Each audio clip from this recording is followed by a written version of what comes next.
Yo soy ateo, en el nombre de Cristo. Pero no me gusta la palabra ateo.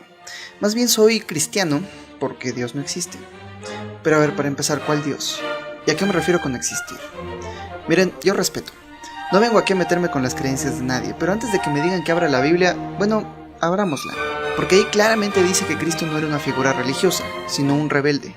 Un hombre libre que un día se fue al desierto a encontrar su lugar en el universo y regresó para destruir su propia religión y morir por sus ideas. ¿Tienes un minuto para hablar de Cristo? Déjame contarte cómo es que una filosofía de amor y paz se convirtió en el rostro de tantos horrores. Vamos a ver por qué Jesucristo de Nazaret, haya existido o no, es el pensador más importante de la era moderna. Y también el menos comprendido. Para entender a Jesús, primero tenemos que revisar lo que leía. El Antiguo Testamento. Este es un libro muy raro porque en realidad son varios libros, escritos por muchos autores, editado casi al azar durante miles de años y compilado por un comité, pero todos juntos cuentan una historia, no menos, como 5. Bueno, esta no es una historia, es un poema de amor y sexo y por eso tiene nuestro sello de aprobación. La primera historia es el Torá, la historia de cómo Dios hace a la humanidad, elige un pueblo y le da sus mandamientos. Pero a ver, ¿quién es este Dios del que tanto hablan? ¿Era el señor de barbas que sale en Los Simpsons? Probablemente no. Esta es la mitología de una tribu de pastores nómadas, pero no eran tontos, mira. Los griegos decían que los humanos somos los juguetes de los dioses, porque existimos a merced de fuerzas más grandes que nosotros. En su ira veían al dios de la guerra, pero las batallas las decidía Fobos, el dios del miedo. Y luego está la tierra que da vida, el sol que da calor. Todas las fuerzas que trascienden al ser humano, dentro y fuera de su corazón, eran identificados como dioses. Pero estos no eran superhéroes, ni siquiera eran personajes. Más bien eran metáforas para representar aspectos del mundo que la humanidad aún no entendía muy bien. El gran descubrimiento del pueblo de Israel fue que todas estas fuerzas eran caras de un mismo dado. Nerds. Y a este principio unificador le dieron el nombre de Yahvé. ¿Y por qué eran el pueblo elegido? Pues porque nadie más sobrevivió. El historiador Will Durant describe así la geopolítica del área donde surgió esta tribu. El cercano oriente en los años de Nabucodonosor habría parecido un océano, en el que vastos enjambres de seres humanos se movían en agitación, formando y disolviendo grupos, esclavizando o siendo esclavizados, comiendo o siendo comidos, matando o siendo asesinados, sin fin. Detrás y alrededor de los grandes imperios, Egipto, Babilonia, Asiria y Persia, florecieron esta mezcla de pueblos entre nómadas y sedentarios, quimerios, cilicios, capadocios, bitinios, ascanios, micinios, maeonios, carinios, biliquios, pánfilos, pisidios, licaonios, filisteos, amoritas, cananitas, edomitas, amonitas y otros 100 pueblos, cada uno de los cuales se consideraba el centro de la geografía y la historia, y se hubieran asombrado ante el prejuicio ignorante de un historiador que los reduciría a un párrafo. En este mar de tribus y pueblos uno creería que la gente más fuerte y brutal sería la que dominaría, pero resulta que esas sociedades son inestables. El pueblo de Israel sobrevivió gracias a sus mandamientos. ¿Qué son estas sino 10 reglas para vivir en comunidad sin asesinarse unos a otros? Probablemente Sodoma y Gomorra tenían sus propios mandamientos, pero ya todos sabemos lo que les pasó. Intervención divina o no, fue casi selección natural. Dios hizo a la humanidad descubrió a Dios y luego escribió reglas para no extinguirse. Muchos pueblos hicieron lo mismo, pero este fue el que sobrevivió. Luego viene la historia del pueblo de Israel. En estos libros se narra lo que ocurre después de que esta tribu de pastores encontró tierra fértil y fundó la ciudad de Jerusalén. Ganaron un par de batallas, dominaron el área y se hicieron del poder. Pero con el poder llega la riqueza, y con la riqueza el orgullo. Y ahí es cuando un profeta les dice, oye, no estás siguiendo las reglas que han mantenido a nuestra tribu con vida durante miles de años. Y a veces el rey, a veces el pueblo, seguros de sí mismo porque controlan un cachito del mundo conocido, le dice, ay ya, déjame, Dios no existe. Y el profeta les dice, ok, sigue así, vamos a ver qué pasa. Y lo que pasa es que el pueblo de Israel se corrompe. Primero se debilita desde dentro y luego la sociedad colapsa. El templo es destruido, la población esclavizada, todo se va al diablo. Pero los tiempos duros hacen a gente humilde, y la gente humilde crea buenos tiempos. Las nuevas generaciones recuerdan al principio unificador, siguen las reglas que ya les habían funcionado durante miles de años y poco a poco reconstruyen lo que tenían, vuelven a escalar hasta la cima del poder. ¿Y qué ocurre? Que los buenos tiempos crean a gente orgullosa, y la gente orgullosa lo arruina todo. En palabras de Voltaire, la historia está llena del sonido de zapatos de madera que suben y sandalias de seda que bajan. Otra vez la riqueza corrompe al pueblo, otra vez un profeta les advierte. Otra vez la gente y el rey lo ignoran y ¡pum! Otra vez reina el caos. Esto ocurre 6 veces en la Biblia. Orden, corrupción y caos. Orden, corrupción y caos. Pero echando a perder se aprende, ¿no? Durante miles de años el pueblo de Israel trató de construir el reino perfecto, pero nunca lo logró. Siempre había algo fuera de su lugar. La historia tiene un final triste. Al final Babilonia los conquista. El templo es destruido y los pocos que escaparon de la esclavitud o la muerte son obligados a vivir en el exilio. La siguiente historia es la de los pobres que vieron venir la catástrofe, los profetas. Aquí los sabios de Israel tratan de explicar lo que llevó a su pueblo a la perdición. Entre los males identifican la corrupción de los poderosos, los profetas a sueldo, la esclavitud de los pobres, la indiferencia de los ricos, el orgullo y la idolatría. Y la idolatría se oye como magia, ¿no? Pero, ¿qué es la idolatría? Sino la fragmentación de una tribu unificada que solía colaborar en muchos grupos que ahora compiten. Esto no es simple superstición, esto es una promesa. Este es el testimonio de un pueblo que fracasó. Un estado fallido, si gustas. Así es como muere una nación. ¿Y qué hacer al respecto? Ni los profetas sabían. Mira cómo acabaron, en el exilio, derrotados, en espera de un Mesías, lo perdieron todo. No tenían ni a su tierra natal. No tenían más que sus historias, y no necesitaban nada más. Fue en este periodo de humillación que recolectaron miles de años de tradición oral para escribir los libros de la sabiduría. En estos 3 libros tratan de explicar de qué se trata la vida y cómo llevar una digna. El primer libro, Proverbios, es como el maestro optimista que te da consejos para llevar una buena vida. Haz ejercicio, come frutas y verduras, no hables de proverbios y ya no te acuerdas de cómo iban, pero no son pura opinión. Todos estos consejos son maneras de actuar de acuerdo a la fuerza fundamental que según ellos le da forma al mundo, la sabiduría. Esta es la fuerza que recompensa al justo y castiga al pecador. Y la mejor manera de seguirla es tenerle miedo al Señor. No el otro, ese. O bueno, eso decían los judíos. Pero no eran tan ingenuos, porque luego viene Eclesiastes.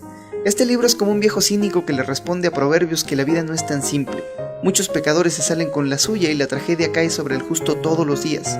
La vida, dice Eclesiastes, es Hebel, humo que parece sólido, pero se desvanece entre tus dedos en cuanto tratas de agarrarlo.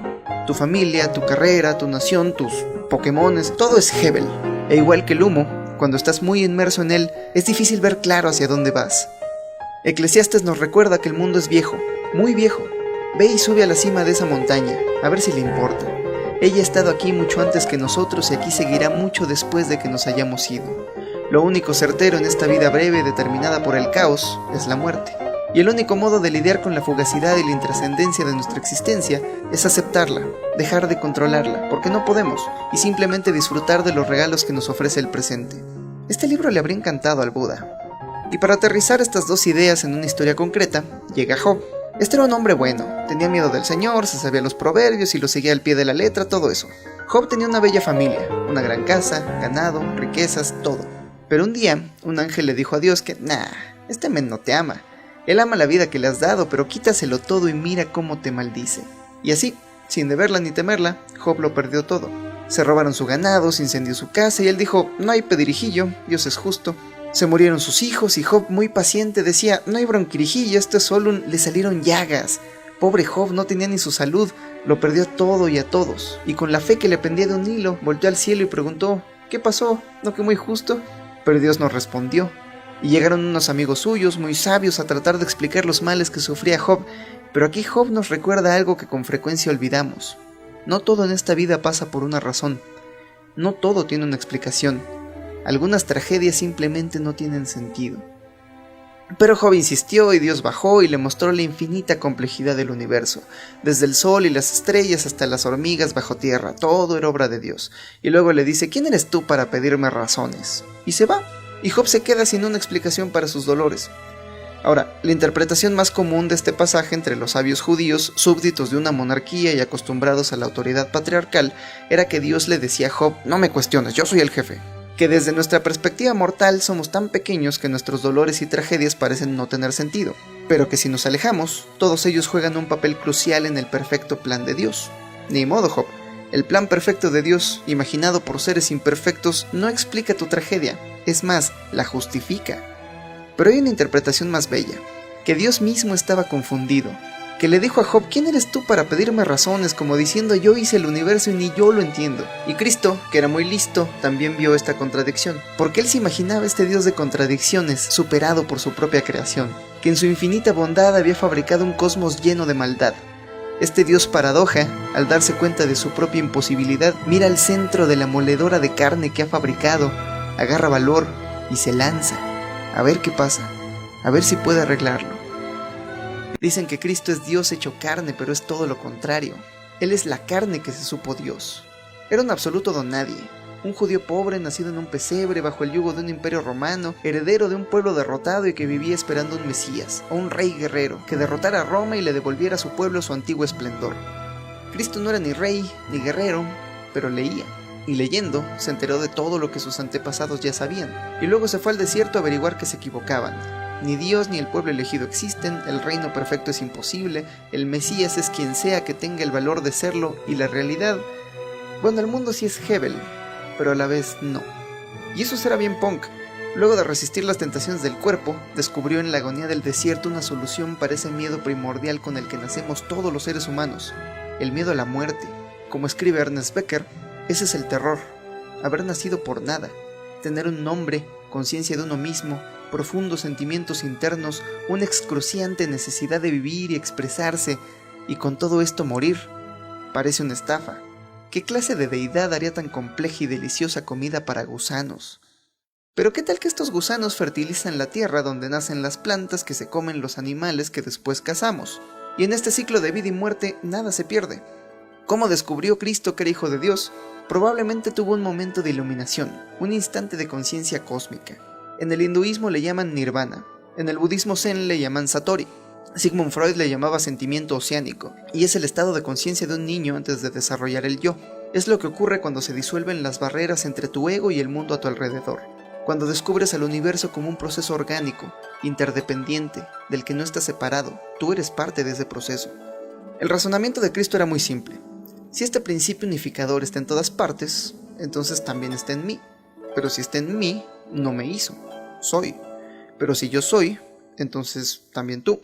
Y si tú también eres, y si todos somos, entonces yo soy tú, pero en esta vida, y tú eres yo, pero en aquella, sin importar quién seas, el prójimo, que le llaman.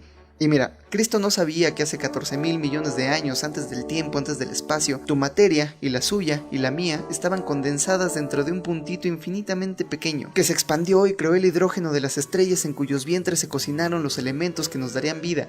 Él no vio cosmos, pero viendo dentro de sí mismo, adivinó que era el Hijo de Dios. Y ojalá hubiera leído más teología para darle un título menos pomposo. Hijo de Dios, viejo payaso. Se hubiera enterado de que en los Upanishads, miles de años atrás, el hinduismo ya había escrito que todos somos hijos de Dios, pero no usan la palabra Dios, usan Brahma, que no es un creador y un patriarca, es el alma universal, el actor cósmico, que actúa cada papel en el universo y te interpreta a ti y juega a ser yo, y al hacerse pasar por todos compartimos un alma. Muy bonito.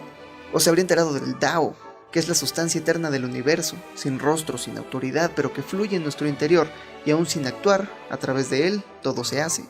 O se habría enterado del Sunyata, que según el budismo mahayana es la nada, la absoluta nada de la que todo emerge, y que crea estructuras tan complicadas que en sus puntitos más diminutos creen tener conciencia, pero al final no hay un algo que posea una esencia individual, todo viene de la nada. Bueno, si hubiera esperado 2000 años para enterarse de que fuera del planeta, lo que percibimos como espacio vacío es en realidad campos de fluctuación cuántica en perfecto equilibrio, pero que al ser excitados, crean 17 partículas elementales que componen toda la realidad que podemos percibir, el modelo estándar, que le llaman.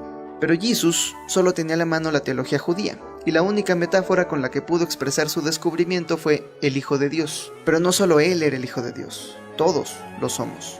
Y yo sé, suena como magia hippie, pero creo que podemos concederle un punto a Cristo. Que si yo tuviera tu vida, tus padres, tu educación, tus memorias y cada una de tus experiencias, yo sería idéntico a ti, quizá más bajito. Y si tú hubieras tenido mi vida, me temo que serías tú el que cree en estas ideas. Yo soy tú en esta vida y tú eres yo en aquella, seas quien seas. Y aunque no le creamos a su teología, mucha gente sí le creyó. Y eso tuvo consecuencias políticas muy graves, porque mira, este señor también decía ser hijo de Dios, pero él solito, porque él no era un judío pobre de Belén, él era César Augusto, emperador de Roma.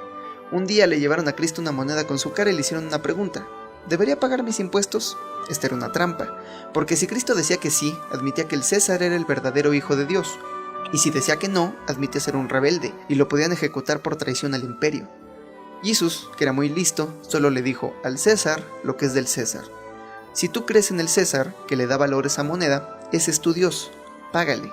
Pero si tú crees en el Dios, en el Tao, en lo que sea, el cosmos no te pide dinero, solo dale lo que Él te dio, que es todo tu ser. Y con estas ideas hippies, Cristo subió un monte donde dio a conocer la regla de oro. Trata a los demás como te gustaría ser tratado. Y además le agregó otra regla al manual de usuario de su tribu. Un mandamiento nuevo les doy, que se amen los unos a los otros como yo los he amado. A menos que seas joto. Que no, a todos. Ama a tu prójimo como a ti mismo, especialmente a tu enemigo. ¿Por qué amar a nuestro enemigo? ¿Por qué no mejor patearlos en la cara? Pues porque miles de años de historia nos demuestran que el mundo ya está lleno de odio. El mal no necesita nuestra ayuda.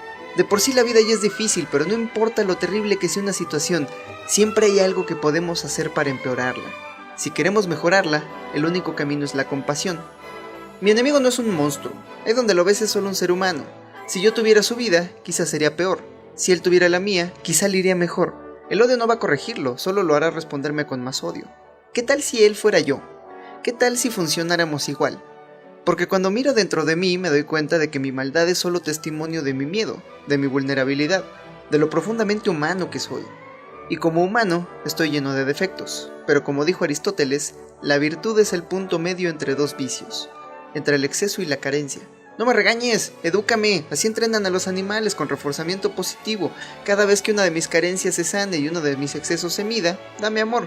Poco a poco me convertirás en mejor persona. Funciona con perros y también con seres humanos. Y así, en lugar de inmolarnos unos contra otros por nuestros defectos, nos ayudaremos a alcanzar nuestras virtudes. O mejor aún, ¿qué tal si antes de ir a pelear contra la paja en el ojo del prójimo, primero arreglas la viga en el tuyo? Todos tenemos la fuerza para enfrentar los problemas ajenos, ¿sí o no? Pues ten valor y arregla primero los tuyos. O como dijo Gandhi, no el otro. Sé el cambio que quieras ver en el mundo. Por eso Cristo defendía a los pobres, a los pecadores, a los enemigos del pueblo de Israel. En cada ciudad a la que iba organizaba banquetes, armaba comunas, grupos de gente que vivía en comunidad y tenía la intención de esparcir el mensaje de amor incondicional al prójimo por todo el mundo. Luego viajó a la capital del judaísmo, Jerusalén, para llevar la buena noticia. Todos somos hijos de Dios, nuestras peleas son imaginarias, de ahora en adelante nos amaremos los unos a los otros y así todos seremos mejores personas. ¿Qué es lo peor que puede pasar? Y pues nada, lo mataron. Hasta la aristocracia judía se dio cuenta de que el amor incondicional al prójimo podía voltear de cabeza el mundo en el que se sentían tan cómodos. Un mundo que dependía del odio y el miedo mutuos. Mataron a Cristo en la cruz, donde mataban a los rebeldes, el mismo instrumento donde colgaron a los gladiadores de Espartaco para darle una lección al resto del mundo. Esto le pasa a los que buscan derribar al imperio. Y aún en sus últimos momentos, Cristo nos revela la verdadera naturaleza de la ideología. Cuando un soldadito romano lo está torturando y él dice al cielo, perdónalos, Señor, no saben lo que hacen. Pero no dijo eso de Pilatos, ni de Herodes, ni del sistema que operaba detrás de las acciones del soldadito. Ese pobre diablo, cegado por su ideología, creía que estaba haciendo lo correcto. Y entonces ocurre algo inaudito, algo que no vas a ver en ninguna otra religión. Antes de morir, Cristo exclama, Padre, ¿por qué me has abandonado? Con su último aliento, Dios se vuelve ateo. Se te adelantaron, Nietzsche. Tu generación no mató a Dios, porque Yahvé, el Dios de los judíos, ese que tenía un plan perfecto y le daba sentido a nuestros dolores, murió en la cruz. Desde entonces estamos solos, desde que Cristo descubrió que no hay un más allá, no hay un plan perfecto. El mundo es lo que hacemos de él, porque tú eres yo y yo soy tú, y no hay nadie más para salvarnos. Ya no basta con confiar en Dios. Si quiere existir, Dios tiene que confiar en nosotros. O como dijo el predicador y teólogo alemán Thomas Müntzer, el cielo no es de otro mundo, está en esta tierra, y la tarea de los creyentes consiste en establecer aquí, en esta tierra, el reino de Dios. Y esta idea se hizo clara 3 días más tarde. Mientras algunos seguidores de Cristo escapaban de Jerusalén, se encontraron a Jesús, pero no lo reconocieron. ¿Cómo de que no? Si habían vivido tantas aventuras juntos. Pero más tarde, mientras partía el pan, en ese acto de comunión fraternal, vieron la acción del Espíritu Santo. El cristianismo primitivo es de una teología bellísima. Primero está el Padre, el principio unificador, el Tao si quieres. Luego está el Hijo, que representa al individuo. Y luego está el Espíritu Santo, que vive a través de la comunidad, en el amor incondicional hacia el prójimo. Y ese es el Dios del cristianismo original, la Trinidad. No hay uno sin el otro, es uno para todos y todos para uno. Muy bonito, pero... ¿y la Inquisición? ¿Cómo es que esta teología de la liberación se convirtió en el pretexto de tantas guerras y torturas y masacres y motivó a millones de norteamericanos a votar por Donald Trump? Pues pasó lo mismo que siempre ocurre, política. 2000 años de teléfono descompuesto nos dieron la cristiandad. Y como dijo Soren Kierkegaard, es muy difícil ser cristiano. Nuestro sistema es una cristiandad y la cristiandad es la contradicción del cristianismo. 66 años después de la muerte de Cristo, los judíos se cansaron de esperar al Mesías y empezaron una revolución, que acabó muy mal para ellos. Jerusalén fue saqueada, el templo destruido, y a los judíos los obligaron a escapar, a vivir en diáspora. Otra vez lo habían perdido todo, pero ahora tenían una nueva historia. Esto obligó a los seguidores de Cristo a tomar una decisión. ¿Seguirían siendo judíos o serían algo más? El cristianismo tenía dos grandes ventajas sobre el judaísmo. Una era que estaba abierta a todo el mundo. Esto significa que... Así es, señoras y señores, estamos hablando de circuncisión. La segunda era que el apóstol Pablo era ciudadano de Roma, lo que le permitió predicar por todo el mundo conocido, excepto el imperio sasánida. Y cuando hablaba del fin de los tiempos y el reino de Dios en la tierra, lo hacía en un imperio romano que ya estaba en camino de desmoronarse, donde las condiciones de vida empeoraban tan rápidamente que sí parecía el fin de los tiempos. Por todo el imperio surgieron comunas cristianas, unas más pacíficas que otras, y cuando alcanzaron el 10% de la población romana, el emperador ordenó que se les persiguiera. Estos no eran religiosos normales, eran fanáticos.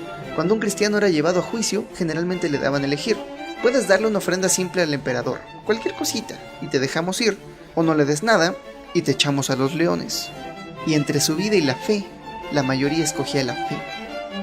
Pero vino una guerra civil, una de tantas. En el año 312, en la batalla decisiva, el general Constantino tuvo una visión.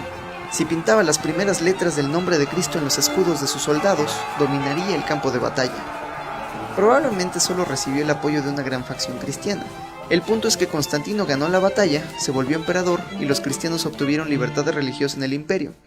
La antigua ciudad de Bizancio se transformó en Constantinopla, la primera ciudad cristiana del imperio romano. El emperador se convirtió en la nueva religión y de pronto el 40% del imperio se había transformado al cristianismo. Pero antes de hacerlo oficial había que hacerle unos cambios.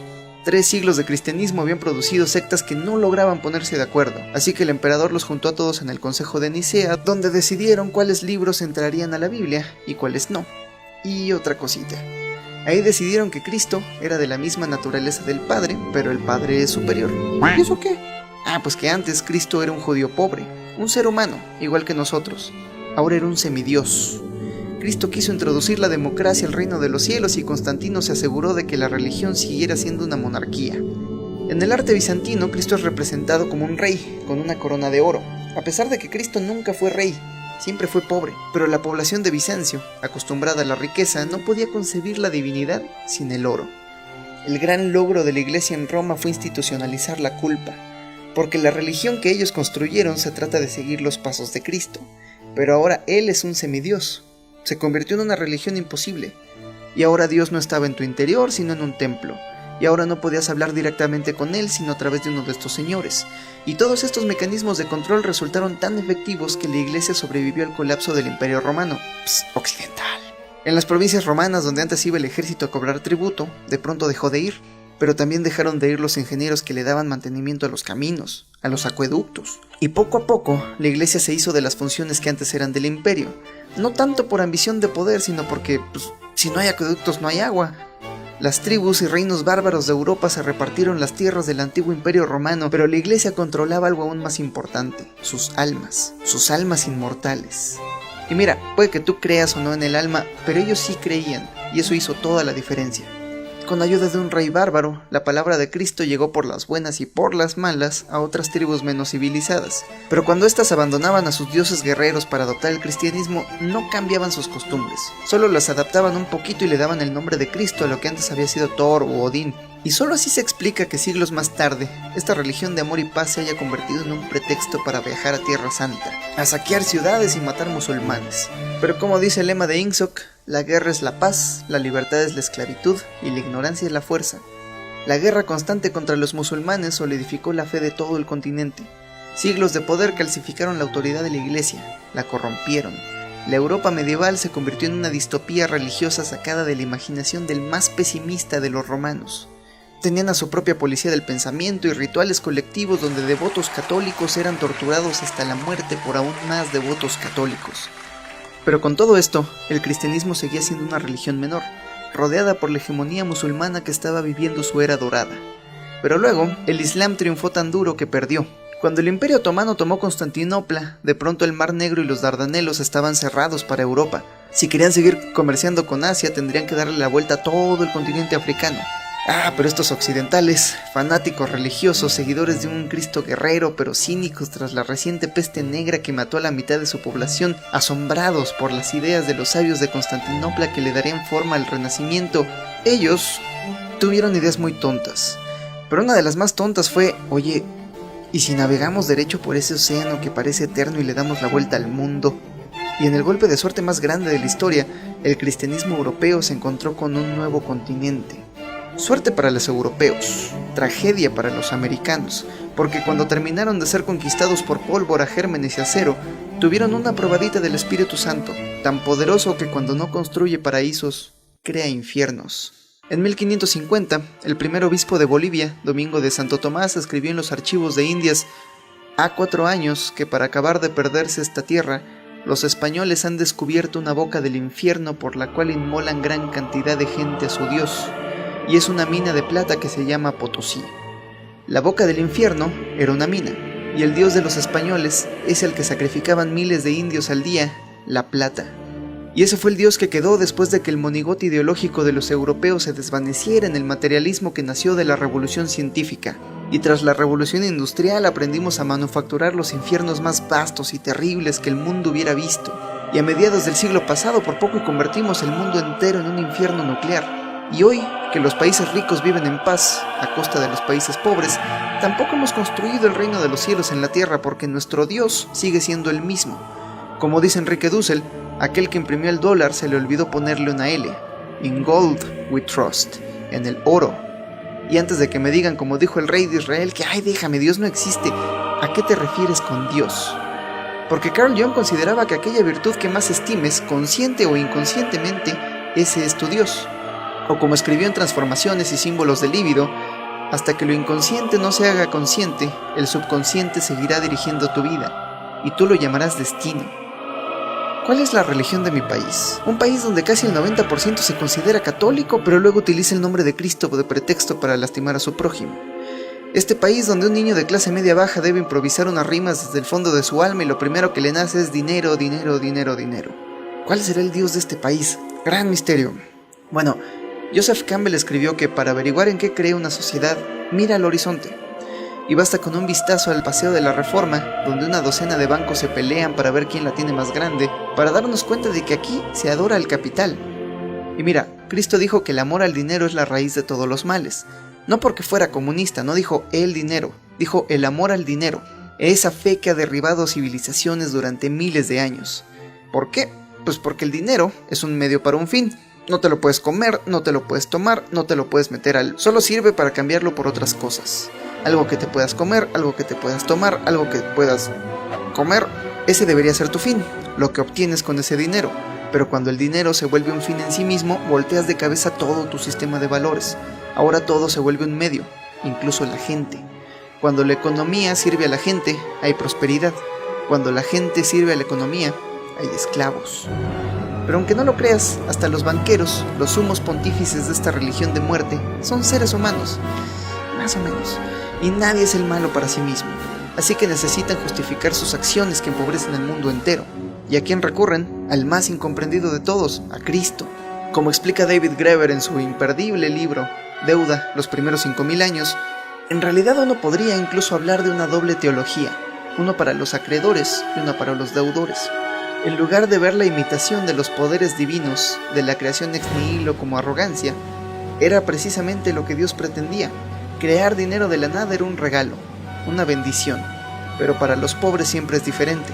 Ahora a esos humildes ciudadanos se les enseña a pensar en sí mismos como pecadores, buscando algún tipo de redención puramente individual para tener el derecho a cualquier tipo de relación moral con otros seres humanos. Y solo así se entiende que millones de fundamentalistas cristianos hayan votado por Donald Trump, el menos cristiano de los changos pelones que dicen reinar la tierra. Porque por un lado sus seguidores dicen creer, aunque realmente no creen en la Biblia, pero sí creen en el capital, y ese entrega sus recompensas aquí, en este mundo, en cash, y la única prueba que necesitan del favor de Dios es la riqueza. Solo así se entiende que conforme el capitalismo descubre que ya no necesita de la democracia, el florecimiento del autoritarismo alrededor del mundo se ve acompañado de movimientos fundamentalistas cristianos, entre 1 millón de comillas. Su religión no es el amor al prójimo, sino el amor al dinero, Su teología no es una democracia, es fascismo divino. Debemos volver al origen. Nunca fue más urgente, nunca tanto dependió de tan poco. Y la solución creo que está aquí, en este libro. En serio, ¿por qué crees que estos nómadas cachondos pondrían un poema de amor en medio de un texto religioso? Es porque para ellos el amor es un regalo divino. Y no hablo del romance, el romance mata al amor. Hablo de esta fuerza que nos trasciende y nos deja vulnerables, pero felices. Cuando Virgilio dijo que el amor lo conquista todo, no decía que fuera una fuerza mágica que gana batallas. Él decía que aún los hombres más poderosos son conquistados por su propio corazón. ¿Por qué tendríamos esta profunda vulnerabilidad si no es para colaborar? Para construir algo más grande que nosotros mismos. La solución está ahí mismo, en el cristianismo primitivo. Amar al prójimo y sufrir por sus pecados aunque nos cueste la vida. O como dijo mi segundo barbón favorito, encuentra lo que amas y deja lo que te mate. Esto va en serio, cualquier hippie puede amar a sus amigos. Solo un cristiano pone la otra mejilla. Solo un cristiano perdona 77 veces 7. Solo un cristiano carga la metafórica cruz y decide con gusto recibir el sufrimiento que le ahorra al prójimo. Y para hacer este sacrificio se necesita amor genuino. Y para amar con amor de verdad a tu enemigo, se necesita estar un poquito loco. Se necesita la profunda convicción de que no hay un más allá. No hay un plan perfecto. Somos materia viva, intrusos en el reino de la muerte. Somos la solitaria vanguardia de la complejidad que navega solas en este puntito azul, sumergido en un infinito mar de entropía. Y está bien, porque yo soy tú, y tú eres yo, y no hay nadie más para salvarnos. O bueno, eso decía este señor. Bueno, ese fue el video sobre Cristo.